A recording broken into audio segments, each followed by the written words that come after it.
Could it be the new dawn on Refinitiv could be sealed by antitrust in as little as 3 months? All this and more in this week's Exchange Invest Weekly.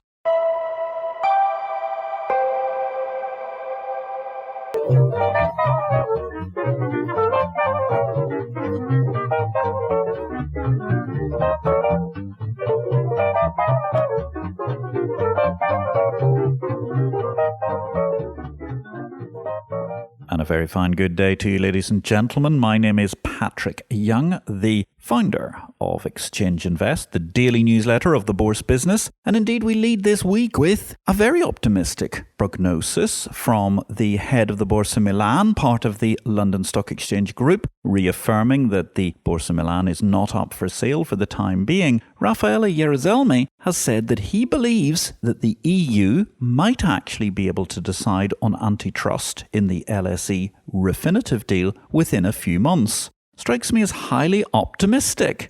On the topic of highly optimistic things, the week began with news via Reuters that, according to a survey by a consultancy, 1,000 EU financial firms plan to open UK offices after Brexit. Gosh, that's a wake-up call, a wake-up memo, in fact, to the Ramoner flat earthers. Who would have ever thought that folks in the EU 27 might want to service the firms based in the world's most dynamic cosmopolitan financial centre, London and the UK. Over at Clearstream, they've agreed an interesting deal. They're going to acquire 51% of the UBS fund distribution platform Fondcenter AG. Very interesting. UBS remaining the minority shareholder at 49%, but nonetheless, Clearstream, a division of Deutsche Börse, demonstrating commercial acumen, where Euroclear is currently even more becalmed than usual due to shareholder issues. SEBI ended last week with the exciting news that they were going to exonerate Ravi Narayan and 8 others in the infamous NSE dark fibre co-location case. Good news all round for the executives and former executives who no longer have a stain on their character. At the same time, the Bank of England was threatening a lot of stains on, well, the pox on all your houses, effectively. They're going to use all manner of, in inverted commas, tools to scrap LIBOR. All those little incentives which are akin to a form of tension torture, rather like the medieval rack for a bank's balance sheet. Curious thing going back to that LSE story, only last weekend in the Sunday Telegraph, Jeremy Warner, their business columnist, had huge concerns that the EU is going to effectively take part in a backlash over the LSE's world-leading pretensions, arguing that they're going to twist their antitrust policies to make a political Brexit point. I can't say it would really surprise me, but then again, if it stops LSEG being anchored to the de facto deadweight of Refinitiv, Margaret Vestager would ironically be doing London Stock Exchange Group and the UK a great favour. Of course, one of the big stories of the week was also about volume. The NSE, the National Stock Exchange of India, they've turned into the world's largest exchange in futures and options trading by contract. Of course, there's a lot of headlines on this topic without much consideration of value of contracts traded. Parishioners may recall the similar discussions when the COFEX was trading massive numbers of contracts out of Korea 20 years ago. All were valued to suit crazed punting housewives of Seoul and Busan amongst others. The NSE are to be applauded for their volume growth, but obituaries for the CME cash generation powerhouse are wildly premature, even if volumes were somewhat static year on year. That said, there are obviously going to be concerns in the United States of America and the big, wide, advanced world, because it is clearly true that this is a great sign that Asia is rising. The volumes in small, emerging, and indeed large emerging countries, to wit China and India, demonstrate a sensational and interesting view of our world future. And of course, that world view is tinged by the fact that this particular British and Irish correspondent happens to be looking and recording with only less than 10 days to go before Brexit, a point at which the EU 27 will be less than 15% of the world's trade, and 85% plus of the world's trade will be outside of the European Union. Both of those ought to be worrying pointers for whether it's EU exchanges or indeed US exchanges in relation to how volumes have grown exponentially in emerging markets like India. It's certainly going to be a very, very exciting decade as the roaring 20s get going. News from Africa this week. Apparently, the Nigerian Stock Exchange demutualization is creeping ever closer. And of course, that's something that's going to be very exciting with the whole concept of Africa rising alongside Asia rising as this century continues. In earnings this week, Interactive Brokers Group missed their earning per share by 2 cents. Perhaps the issue of zero-fee trades are weighing on them, as they did indeed on the earnings at TD Ameritrade earlier in the week. Meanwhile, of course, it was the Davos Fest, where lots of people who don't really mean much to the world but think that they're wildly important all gathered together, having flown in by private jet and spent a small fortune and left their huge carbon footprint behind so that they can quaff lots of imported goods and therefore worry about what the proles should be doing with the world in order to save it from climate change. To that end, there was an interesting story in Quartz who reported on a panel discussing should the New York Stock Exchange try to slow climate change. Frankly, Stacey Cunningham, the doyen of the New York Stock Exchange, its president, hit the nail on the head, and I quote, "Investors should have the right to choose. It's a really slippery slope if we start to decide for them what opportunities they should have access to."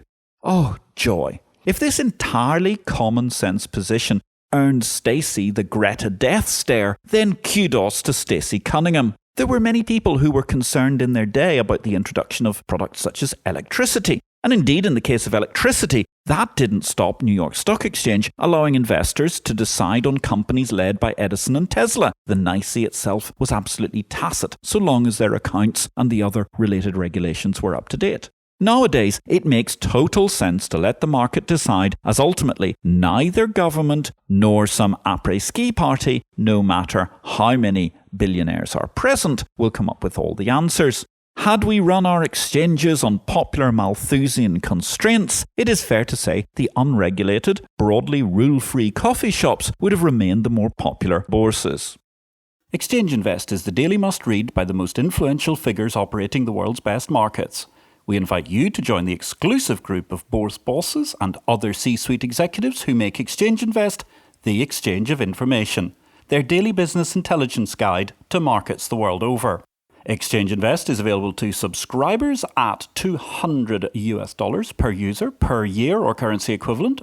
You can get more details at exchangeinvest.com or email me, patrick@derivativesvision.com. In People News this week, we lost an SEC commissioner. Commissioner Jackson is leaving the Democratic mantle to return to law school and his teaching position. That opens an interesting opportunity for perhaps a slightly more conservative tilt to the SEC going forward. We wish him all well. As I mentioned previously, a group of 9 folks, amongst others Ravi Narain, have been exonerated by SEBI in the case of the algo trading fiasco and the co-location issues. Along with Ravi, former execs exonerated include Senior VP Operations, Mr. Nanda Kumar, co-location head Jagdish Joshi, CTOs Muralidharan and Ravi Apt, while amongst the current officials, the COO of Trading, Mayur Sindwad, CTO of Projects, Sankar San Banerjee, the CTO Operations, G. Shenoy, and the VP of Regulations, Subrat Lala. All the best to all of them, duly exonerated by what has gone on, and all the best to Anna Kuznetsova. She's standing down from the executive board of the Moscow Exchange, and she's going to be replaced by Igor Marich, who will see increased responsibilities, and there will be no additional person on the executive board of the Moscow Exchange. Elsewhere, exciting news. It looks as if at last we're going to see a rise Lord Spencer. In fact, it'll probably be Baron Spencer. The TPI Cap founder, the man who recently sold Nex and still is the largest individual shareholder of the Chicago Mercantile Exchange Group, Michael Spencer. He looks to be in line to be handed a seat in the upper house of the UK Parliament, the House of Lords. As I've often remarked, it remains a travesty that the UK House of Lords has not already embraced the finest City of London entrepreneur of his generation, particularly given Michael's remarkable reversal of the financial fortunes of the Conservative Party during their Blair-era slump when he was Treasurer. He turned an £8 million deficit into a surplus of £75 million between 2007 and 2010. And that was against, of course, ladies and gentlemen, the backdrop of the financial crisis. Had the economy kept growing during 2008 and 2009, who knows what that anyway sensational number achieved by Michael Spencer as Treasurer might have been. Given the exoneration of ICAP over LIBOR, there are no impediments to the ennoblement of Michael Spencer, no matter what the woke end of the British civil service might think. This is excellent news, and I'm delighted for Michael on his richly deserved elevation to the House of Lords, where he will be a wise steward on matters of state, and particularly our parish and financial markets. Elsewhere, big retirement news of the week. We had two interesting stepping downs, one after 20 years of unbelievably distinguished service. Vice Chairman Charles Weiss, the man who was actually part of the Continental Power Exchange that was taken over by a man no one in the parish knew at that point in time, one Geoffrey Sprecher. Charles Chuck Weiss has played a key role building the remarkable ICE empire during its 2 decades in business, and we wish him every success in the future. Meanwhile, over in Canada, the Ontario Securities Commission Chair and CEO Maureen Jensen is stepping down 10 months before her term is scheduled to end. OSC Vice Chair Grant Vingo will take over as acting chair while a search is undertaken for Jensen's replacement. In 2019, of course, Jensen stated she wanted a war on red tape and a simplification of regulation. At that time, instead of applauding her common sense, I must apologise to the parish. I ought to have realised she was probably doomed, particularly in the land of the maple leaf wokesters.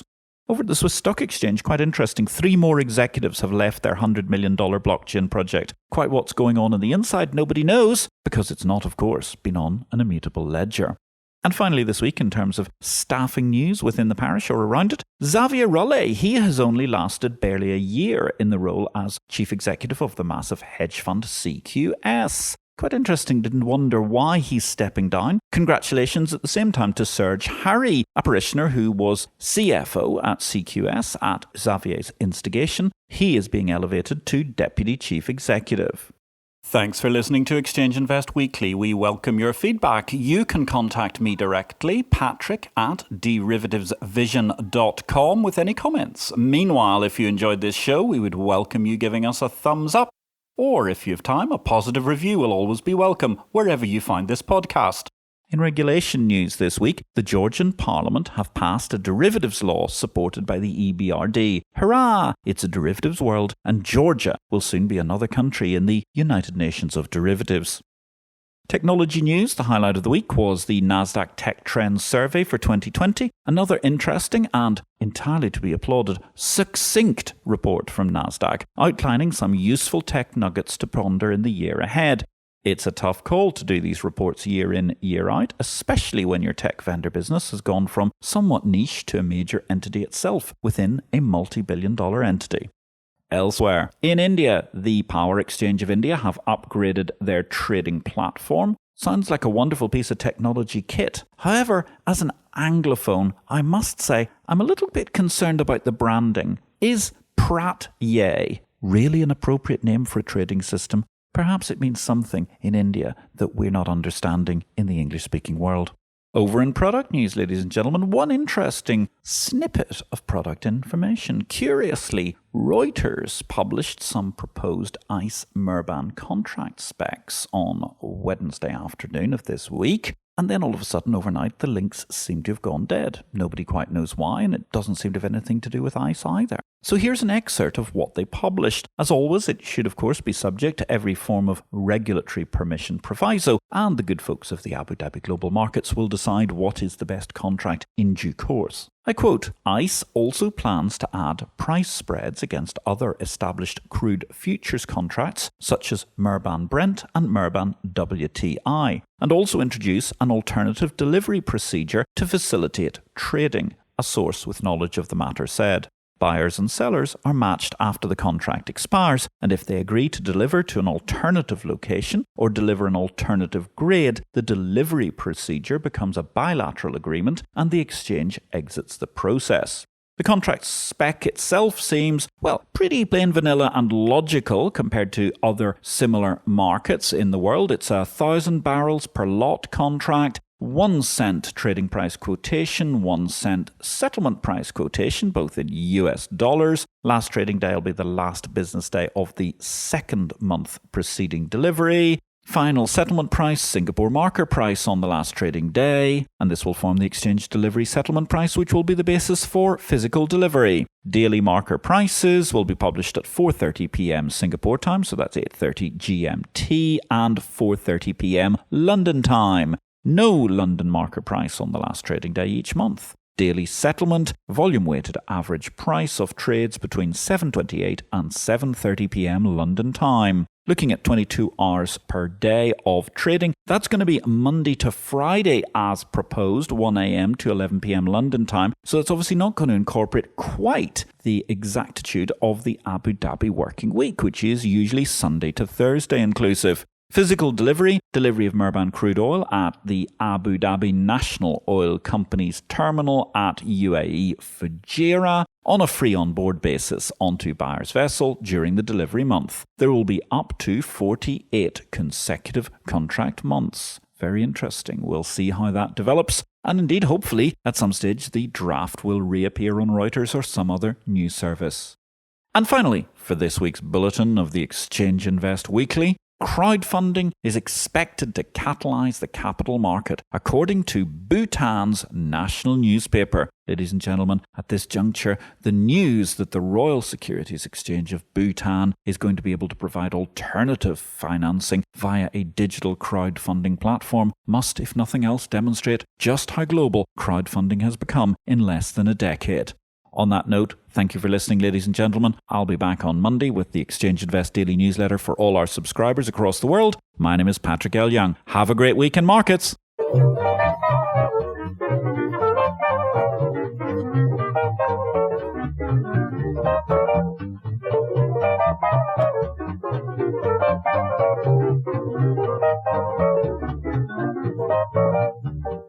This show relates to the business of bourses. It is not to be construed as investment advice, nor are we making any investment recommendations. Please consult an investment advisor before you make any investments, and for goodness sake, do your due diligence and do not make investments without complying with the regulations in your home state. Exchange Invest cannot be held responsible for any investment decisions made as a result of our program, which is for entertainment purposes only. The material herein is copyright Patrick L. Young at the date of publication, while our music and sound effects are sourced from copyright-free sources. Thanks for listening to Exchange Invest Weekly, the exchange of information.